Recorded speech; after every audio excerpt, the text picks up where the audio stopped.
في بداية كل مرحلة جديدة بعمل كل حاجة علشان أقدر أحقق هدف. الهدف ده أنا مش عارف إيه هو، بس بعمل جدول، بعمل خطط، بظبط كل حاجة وبعمل كل حاجة على الحيطة. ولكن الهدف اللي أنا بعمل ليه جدول ده مش عارف إيه هو. فعشان كده أنا عملت ليك الفيديو ده، إزاي تدون هدف يكون مناسب ليك وظروفك وكل حاجة ويكون متفصل على مقاسك. فلو أنت مهتم كمل معايا الفيديو للآخر.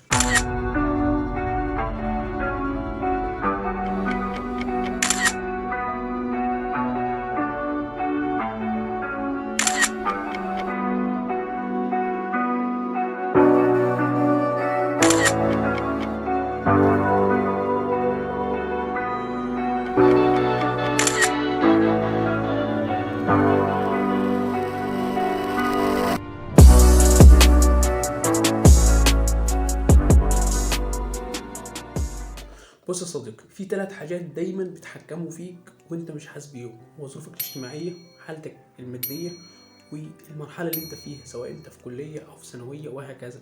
دول ال3 حاجات بيتحكموا فيك بشكل رئيسي في اللي انت عايز تعمله. ممكن انت مش مدرك التاثير بتاع كل حاجه من دول، ولكن مع الوقت هتبدا لو انت حطيت هدف وبديت تتران فيه هتلاحظ ان ال3 دول هم فعلا اللي بيتحكموا فيه وبغيروا من مسار من فتره للتانيه حسب الظروف المتواجده في كل مرحله انت بتمر بيها. فعلشان كده احنا قسمنا الفيديو دي ل3 اجزاء. اول حاجه الفتره او سنك اللي انت بتمر بيه او الفتره اللي انت فيها سواء كليه او ثانويه، وايه الحياه اللي انت ممكن تعملها في الفتره دي علشان تبدا تران بيها. تاني حاجه حالتك الاجتماعيه. تالت حاجه حالتك الماديه. الفيديو ده 3 فقرات: حالتك الاجتماعيه، حالتك الماديه، الكليه.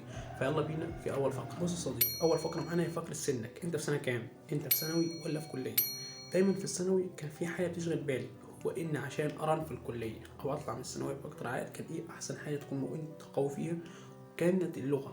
لو انت قوي في لغه هتقدر تجذب ناس كتير، هتقدر تتكلم على فئات كتير، يبقى صوتك واصل لناس كتير لان انت بتتكلم بكذا لغه. وهنا يجينا حديث الرسول: من تعلم لغه قوم امن مكروم. يعني انت لو قوي في حاجه او قوي في لغه معينه بتاعت شعوب تانية او بتاعت ناس تاني، انت تقدر تفهم الناس دي، تقدر تفهم افكارهم، وتقدر تطور من نفسك بناء على الافكار دي، لان كل حد ليه مميزات. فانت زي ما انت عندك عيوب عندك مميزات، ممكن تستغل المميزات بتاعت الشخص ده وتحط على مميزاتك وتبدا ترن وتدور من نفسك.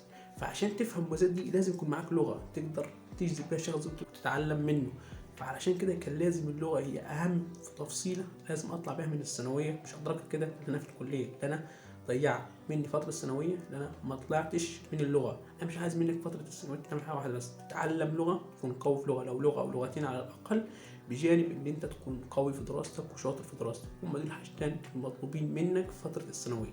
طب لو انت في مرحله الكليه، باعتبار لو انت طلعت من الثانويه قوي في اللغه، تعمل ايه في الكليه او تبقى فيه الخيارات اللي قدامك في الكليه عشان تقدر تختار فيها، بجانب ان انت تطور من لغتك كمان. وكمان اللغه التطوير فيها مستمر على طول عشان تقدر ترن في بيئات عمل مختلفه، سواء شغل سواء دراسه.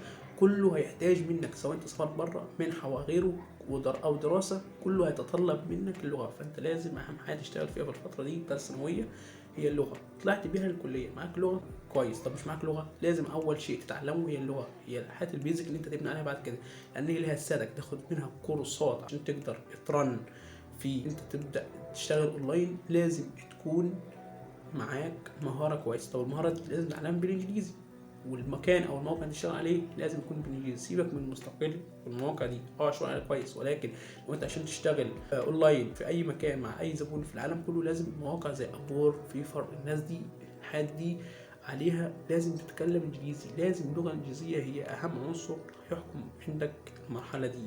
انت لازم في الكليه تتعلم انجليزي.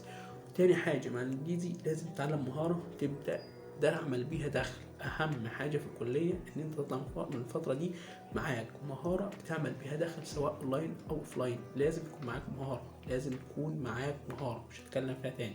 لو انت مهتم بالمحتوى اللي احنا بنقدمه، احنا هننزل فيديو عن المهارات، ايه المهارات المطلوبه اللي انت ممكن تتعلمها في الكليه عشان تبدا تتمرن بيها سواء وانت في الكليه او ما بعد الكليه، او لو انت ممكن تعمل شيفت كارير ما بعد الكليه. تاني معيار معانا من المعايير اللي انت بتقيس عليها هدفك يكون مناسب ليك هي حالتك الماديه، سواء انت بتقول نفسك او في شخص بيقولك. طب لو انت بتقول نفسك، ده هيكون عندك خيار ذهبي اللي انت تطور نفسك في المكان انت فيه، تتحول من شخص يمكن استبداله الى شخص لا يمكن استبداله، عن طريق ان انت تقرا اكتر في المجال ده، تتعمق فيه في دراسته في فهمه، ان انت تتحول لشخص فعلا لا يمكن الاستغناء عنه، زي اهم درس في المكن ده للشخص لو انت بتقول نفسك. طب لو انت مش بتقول نفسك بقى وفي حد بيقولك او بيساعدك شيء ده او بيساعدك ماديا، فانت عندك فرصه ذهبيه اللي انت فيه حد بيقولك، ففي فرصه ان انت تتعلم مهاره جديده، في وقت ان انت تتعلم حاجه جديده جنب شغلك الاصلي اللي انت فيه بتجيب منه جزء يقولك والجزء التاني سواء من الاب سواء من اي شخص تاني. فهنا في فرصه ذهبيه ان انت تطور نفسك في المهاره اللي انت فعلا شغال بيها،